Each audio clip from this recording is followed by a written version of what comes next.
I think this is more relevant to YouTube Shorts and videos. I think there's a lot of pro benefits, like, what we discussed, but I think there's also cons, which is the companies control the algorithms, and the algorithms are all about getting you hooked and getting you watching as much content as you possibly can, so you can see more ads and they make more money. But I think by doing that, a lot of people might find themselves in almost like an echo chamber where they pick to choose things that don't necessarily challenge their views, but more rather reaffirm what they believe. Because, that's comfortable. That's what I think most people are after. We want to reaffirm our beliefs, whereas that's not necessarily always the best thing.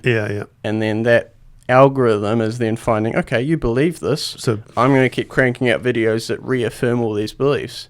And even if your initial belief is, let's say hypothetically it's quite an extremist view, the fact that you're getting all of this content recommendation, even if that's such a niche thing, there's still enough content that's coming and being recommended to you that you can, I think, get into situations where you feel like that's actually reality and that's what everyone thinks.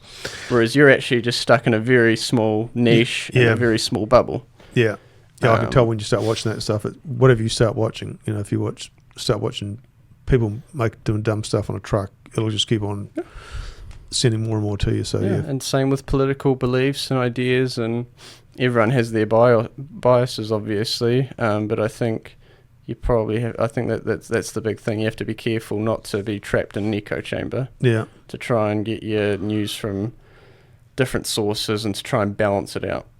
Because I think it's very easy to get sucked into that isolated... I can see that actually. Thinking that my views are correct because I see all of these other content creators agreeing with it, even if those content creators are representing a very small niche of reality.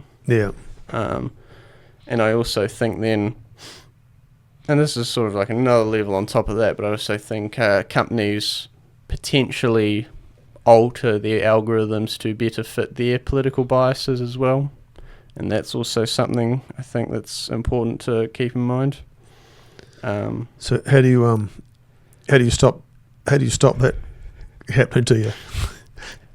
Start looking at the other side? Yeah. I mean, what I personally do is I try and look at mainstream media. I try to watch CNN and the really left-leaning stuff, despite I'm not particularly. I'd say I'm more central. I then try and look at the right, which is your Fox News and that sort of thing.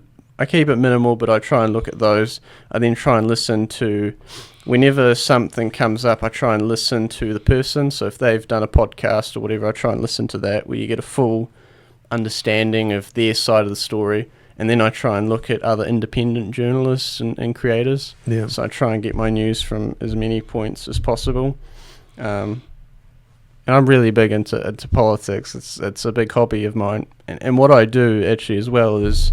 I have GPT and I use it for everything. Now, I don't necessarily recommend you get your news from it because it does have a lot of biases and it is often wrong, but I think what it's great at is challenging your beliefs. So if you tell it, I have this belief, argue it, try and poke as many holes into it as you can. I think that's a great way to actually figure out, where on the scale of truth is my beliefs.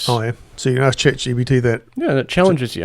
And it brings up, it goes, I agree with your point, or I disagree. This is why. These are other popular opinions that contradict what you believe. And then that really gets your brain thinking. That's a good idea. So I think that's what I do a lot.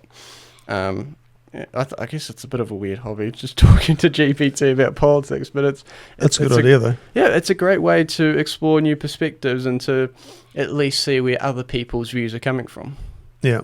So I'm going to try that then. I learnt something today on my first podcast. I don't know if others do it, but I do recommend it for people.